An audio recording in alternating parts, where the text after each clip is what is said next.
This episode is brought to you by Honda. When you test drive the all-electric Prologue SUV, there's a lot that could impress you about it. There's the generous passenger space, the clean, thoughtful design, and the intuitive technology. But out of everything, what you'll really love most is that it's a Honda. Visit honda.com/EV to see offers. Ryan Reynolds here from Mint Mobile. I don't know if you knew this, but anyone can get the same premium wireless for $15 a month plan that I've been enjoying. It's not just for celebrities. So do like I did and have one of your assistants switch you to Mint Mobile today.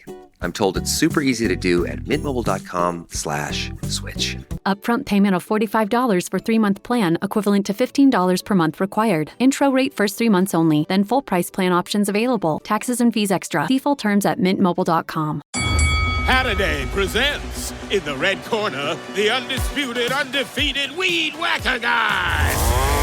Champion of hurling grass and pollen everywhere. And in the blue corner, the challenger, extra strength Halliday. Eye drops that work all day to prevent the release of histamines that cause itchy allergy eyes. And the winner by knockout is Halliday.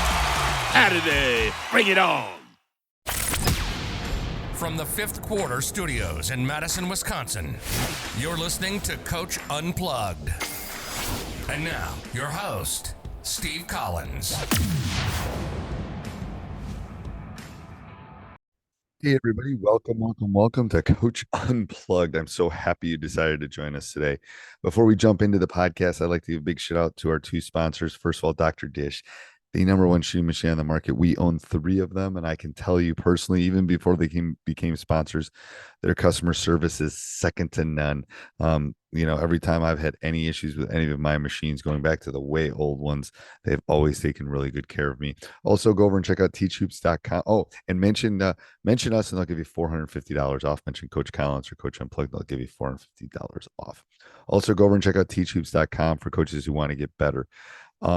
We always tell our players that they should be working on their craft. I challenge you to work on your craft. Come over, join a community of like-minded coaches who want to make this game better. It's the reason I started Teachhoops, is to help pay the bills for all these podcasts, but even more importantly, to give back to this great game that has given me so much.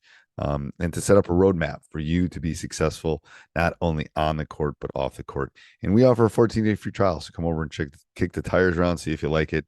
And let's head off the podcast. We're back. It seems like a little hiatus, but we really didn't. But definitely feels like it, Coach. Busy. You're busy. We're busy. There are lots of stuff going on. Trying to help a lot of. And then what were we talking about beforehand that people are always asking about, Drew? Or that drills, right? So we hear you. We were Coach and I have been kind of brainstorming. Well, how can we give you guys what you need as far as drills? Just so many drills. Some of them are going to work for your third grade team, but you can't run the Villanova, out of bounds play that they've run, and they got a 6'7" dunker, right, that they just throw the ball up to. So what we've done is we created a tool for you guys. And if you go to coachingyouthhoops.com/drills, you can check it out. Tell us what you need. And the way it works is you tell us there's some inputs, what you're looking for, and we will make the suggestions on the drills and we've narrowed it down on things we know that worked, things we like to run, feedback that we've already received from coaches using the drill. But it is basically taking millions of drills that are out there and saying, okay, this is what we know that has worked, either because we did it or because we got great feedback from coaches on what's working for them. Again, that URL is coachingyouthhoops.com/drills. Check it out. It's in beta, but we're, beta. It's in beta. Just give us your feedback, and we're going to make that a tool that you can count on year round when you're running your programs. All right. What's today's topic, Coach? Yeah, today we're going to talk about playing without the ball. So weak side, off ball movement. I get this question a lot. What do I do? How do I teach? What do I teach? what happens a lot of times in offenses is, the action's happening on the ball side, especially at the younger levels, and the kids are watching. They become ball watchers on the weak side. They're just watching the action. And so how do you teach off-ball movement? What do you do to create distractions on the off-ball side? That's what we're going to explore today. I'm intrigued because I have my team's having problems with this. I know there's some drills I do with this, but it's almost like they're resting at times on offense when they're off Right. ball. Yeah. They're watching and they're resting and they're not moving. So I try to give specific things to do at all times. But I'd be intrigued what you do, coach, because I Well, mean I I can think explain that what I that's do. if yeah, and it comes down to, well, truly, what is the problem? I think for most young people, there's too much to do or too much they could do, so they do nothing, right? Because they don't know what the right choice is, and they don't want to make a mistake making the wrong choice in that particular instance. Does that make sense? Right. Yes. And that's where it's like that's where a good offense is like the blitz or the rule of three, Yeah, where you can give them some specific things to do. that's Like, right. if you're just standing there, you shouldn't be doing that. Can you cut? Can you screen? Can you what Yeah. I mean, what are the specific things that you can do if you don't have the ball? But I mean, that's that there's a couple ways that I think a lot of it is we do a lot of stuff with small sided games too, with Yeah. like 2-on-2 and 3-on-3, because you can't not move when you're doing those. Uh, if you get too stagnant, I mean, if you're playing 2-on-2 and the person without the ball is not doing something, you got problems. But obviously, you're Yeah. not able to screen and do some things like you can ball screen, but you can't screen away. Um, but that we do a lot of that to do it. We also talk about locations, like where should you be on the court if you're here, where can you go, and what specific spots, especially if you're playing a 5-out or a 4-out 1-in kind of thing. Yeah. And I always think about it as general rules to start. And I always say, if everything just Yes. breaks down, just create space, right? You create space for the ball, right? So, okay. Okay. And I know that's vague, but at the same time, then we start breaking that down. Okay, so what does that mean? Well, if you get dribbled, if your teammate is dribbling at you, move. Move. Right, just move, right? Take your Yes. defender with you away from the ball. Okay, I got it, coach. Great. So somebody dribbles at me, right? Or depending on the situation, right, you can back cut. But just create space for the ball to move freely. If you just stand there, right now there's two defenders on the ball. Uh, so we make some general rules like that. And again, you can have it on your coaching, whatever your coaching philosophy is, or if there's something particular to your offense, create those general rules to take away decision making almost. And here's where I think coaches, there's 1,000 things we need to teach kids in the game of basketball, and you can't do it with two practices in No. 90 minutes No. in a short season. So you No. have to remember you're building, you're starting at the foundation level if you're a young coach, third, fourth grade, and you just have to teach them some very basic things. And over time, right, you just layer, those things are going to get layered. The thing that I love is I've had this team that I've been coaching now for, gosh, they're in eighth grade now. I think they started in fifth grade. And over that course and they've been pretty much year round, right? And so two practices, 90 minutes. Not only have I seen their basketball IQ develop, but that's because their brain is also developing to match, right? So we have to be aware and meet the kids where they're at developmentally as well and not put too much on them. And this is kind of crazy. We're talking about off-ball 12 movement, minutes. right? Right. But No, it's I agree. I 100%. yeah, And I got a question to ask you, but before yeah. we do that, let's talk about Curve, our other sponsor, coach. Yeah, Curve. Big shout out to Curve. If coaches go to coachingyouthhoops.com/health, they're giving you a free assessment. Any high school coach that's listening to this right now, you can sign your team up. It's free to get started. You're going to do a free health assessment for your players. There's mental health. You're going to get matched with if your kids need some mental training, they have that available. They also have physical therapy opportunities. And it's basically, if you think about it, coaches, it's an online clinic. It's bringing pro level healthcare down to the high school level. It's quite amazing what the team over at Curve Health is doing. Again, coachingyouthoops.com/health. Go check it out. All right. So my question for you is, Yeah. I'm coaching a fifth grade team. hmm How do I drill it? How do I show them off ball movement? That's my question to you. So we start with the generals, like I said. If, again, spacing, always make space on the ball. Okay. But of course, I teach the blitz offense. And what we're doing on the off ball side is very specific movements.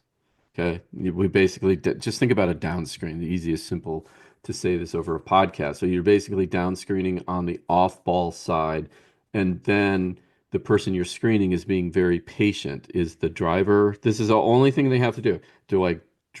Only decision they have to make is when do I go off and use the screen? That's it. So I've taken all the decision away from them. Now, I can hear the criticism from coaches. I will tell you, again, unless you have an exceptional basketball IQ team and they're just off the charts, be patient. Okay. You layer it. Next year, you teach them, okay, one more movement off of that, right? Or two more movements off of that. I have seen it with this team I was telling you about. I was watching them play the other day, and they're doing stuff I didn't teach them how to do, but they're using the basic concepts that I did teach them to do, and they're applying them in situations that I didn't teach them how to do. So it'll click. It'll just take some time, and they'll start learning what the proper movement is, and realize like, oh yeah, I can't stand here if somebody's dribbling at me, right? I got to do something. But yeah, so in a nutshell, I give a very specific movement on the off ball side. And then the decisions, I take away as many decisions as possible, depending on the age level, and say, do this. When this happens, do this. So it's based kind of a read and react type of situation. Does that make sense? Yeah, it's like, you can only do so many things if you don't have the ball. Right. What can you do? You can cut, you can replace yourself, you can screen away. Right. I mean, it's like the rule of three offense. So it's like similar things. It's like you got to pick. And how much of a practice would you use on this specific thing? Well, I just do short-sided games, right? The small-sided games. So we're just practicing. We start with the strong side, right? Ball side, and then we'll layer in the weak side after, then basically combine those two things. And I would say it builds from strong side, and we'll go through, repetitions and the different sets that we do depending on the age. Maybe 10 minutes. I always try to keep things in 8 to 10 minutes, and then switch it up. And then we'll add in weak side and be very specific on what I want you to do and what concept I want to teach. So again, weak side, you're going to down screen, and then you're going to be patient. I just want you to stay there. Then we go to, okay, come off, use the screen. You're going to come up as the person's driving to the hoop. You're going to come up and around them to be the outlet up on the top. Okay, now you're just going to drive, and then now you're going to be the outlet on the top. The player is going to turn and kick the ball out to you, right? So again, layer, and we just drill those 8 to 10 minute increments just so they get that general, okay, I get it, right? And then we do a just free play, but I freeze, right? Okay, freeze, right? If I see something that they're missing, not every time, but every couple of times, if they're repeating the same issue all the time, I'm like, okay, freeze, right? Do you understand here? Space, what we're trying to accomplish. You didn't come up, right? Whatever it is I'm teaching. And that seems to work really, really well, right? So I emphasize something in each of those small-sided games. Sometimes it might be the strong You're side. changing the weak side. constraints. I'm You're changing those constraints. That's right. That's all it is. It's just That's all changing it those is. little constraints. And coaches, again, what Coach said is like you only have them a couple hours a week. Right. I mean, I just watched Nebraska play Wisconsin, and they weren't doing very well on offside ball movement. So don't be mad when your fifth grade group is like standing, because it happens at some of the higher levels. That's right. So just pick an offense and be conscious of what you want them to do. Right. And just think, okay, we got the ball side. We focus a lot on that. And then what do I want the player to do? Take away, especially at the younger level, as many decisions as possible. And don't feel like you're, I guess, gypping them out of opportunities. It's actually going to be better for them. And you'll create more of an offense when you do that. And if they master that one thing really quickly, okay, now you can do two things and then three things, right? But don't just think that they're going to know what to do. They'll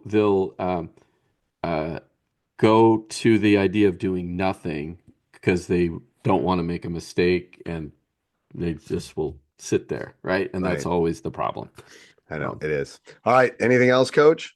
Let's give a big shout out to our sponsors too. Yeah, coaches, go check out gc.com/coaching youth hoops.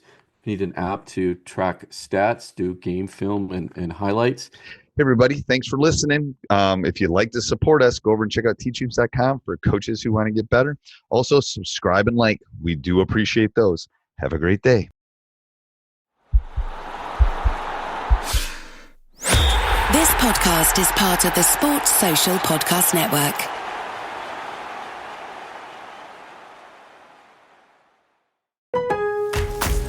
Memorial Day doorbuster deals are here at Lowe's. Right now, Rewards members save $80 on the Master Forge 4-burner gas grill, now just $149. Plus, Rewards members save $900 on the Lowe's exclusive Hisense French door refrigerator, now only $999. Lowe's, we help, you save. Valid through 5/26. Selection varies by location. While supplies last. See Lowe's.com for more details. Program subject to terms and conditions. Details at Lowe's.com/terms. Subject to change.